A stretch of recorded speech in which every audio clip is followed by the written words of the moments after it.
Hello everybody, एक बार फिर से आपका स्वागत है आपके अपने यूट्यूब चैनल पर जिसका नाम है सक्सेस हरियाणा। देखिए, आपको जैसा पता होगा अभी सरकार सुप्रीम कोर्ट में गई है, एसएलपी फाइल की है, स्पेशल लीव पिटीशन। तो एक ये संशय होगा एक तो कि किस किस केस को लेकर के एसएलपी फाइल हुई है।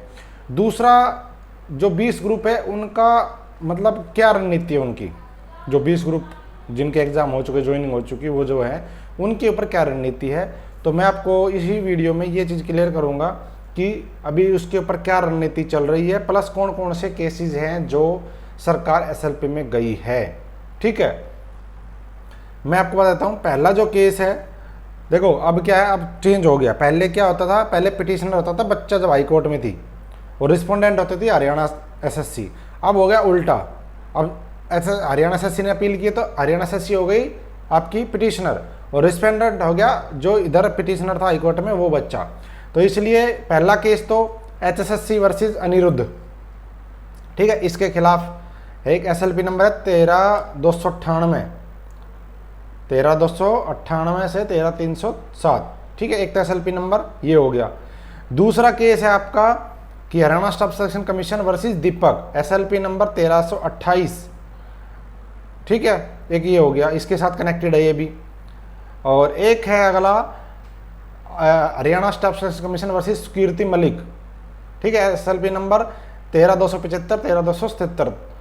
और एक है इसका सबसे famous case Haryana staff selection commission versus Varun Bhardwaj. ये जो वरुण भारद्वाज वाला केस है ये है आपका कौन सा, 5 नंबर वाला। एक टीजीटी का है, ग्रुप डी का है। ठीक है, तो वरुण भारद्वाज वाला केस हो गया ये वाला, और ये सारे कनेक्टेड हैं और कल इनकी सुनवाई होने वाली है। लेकिन एक सस्पेंस ये बन गया कि भाई जो बाकी के 20 ग्रुप हैं उनका अभी कोई आता पता नहीं चल रहा कि उनके ऊपर कोई फाइल हुआ है या नहीं हुआ। अभी तक तो कोई सूचना है नहीं फाइल होने की। ठीक है, बाकी हो सकता है हम ढूंढ ना पा रहे हों, ऐसा भी हो सकता है, लेकिन जहाँ तक सूचना है तो यही है कि अभी तक वो फाइल नहीं हुई है। तो जो मेरा आइडिया कह रहा है कि ये क्यों रणनीति सरकार चल रही, तो मेरा मानना ये है इसके ऊपर कि 20 ग्रुप के ऊपर सरकार वेट एंड वॉच वाला काम कर रही है। ठीक है, कैसे? 5 नंबर वाला जो केस है वरुण भारद्वाज वाला, पहले ये इसके ऊपर देखना चाहते हैं कि इसके ऊपर स्टे मिलता है कि नहीं मिलता। अगर पहले ही ये सारे केस डिसमिस हो गए तो फिर सरकार को नुकसान हो जाता, क्योंकि अगर 20 ग्रुप का भी साथ में जाता एसएलपी में और वहाँ पे सबका एक साथ डिसमिस हो जाता तो फिर अपील करने के लिए भी नहीं बचते रिव्यू में।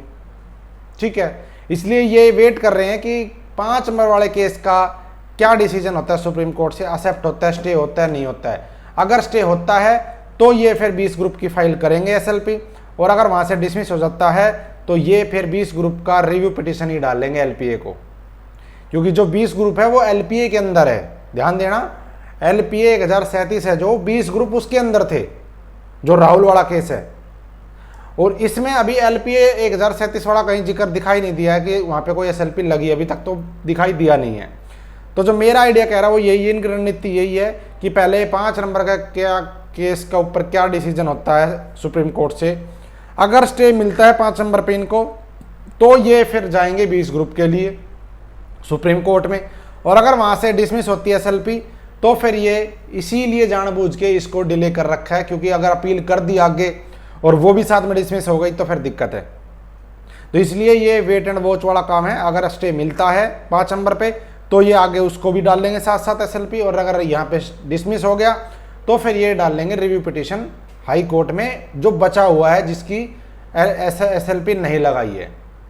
तो मेरे अनुसार तो रणनीति इनकी यही है, बाकी देखते हैं। अभी तक तो सूचना है कि नहीं लगी एसएलपी उस चीज़ की, और अगर कल सुबह लग जाए या आज शाम को मेंशनिंग कर दी हो या जो भी है तो पता नहीं। कल सुनवाई है, जैसे जो भी सुनवाई होगी आपको अपडेट देंगे। मेरा टेलीग्राम का लिंक डिस्क्रिप्शन में दे दिया, इधर ज्वाइन कर लेना। एक एक पल पल की अपडेट मैं आपको देने वाला हूँ। धन्यवाद, जय हिंद, जय भारत, जय हरियाणा। आपका दिन शुभ। वीडियो को लाइक और शेयर कर देना, चैनल को सब्सक्राइब नहीं तो कर देना। Thank you.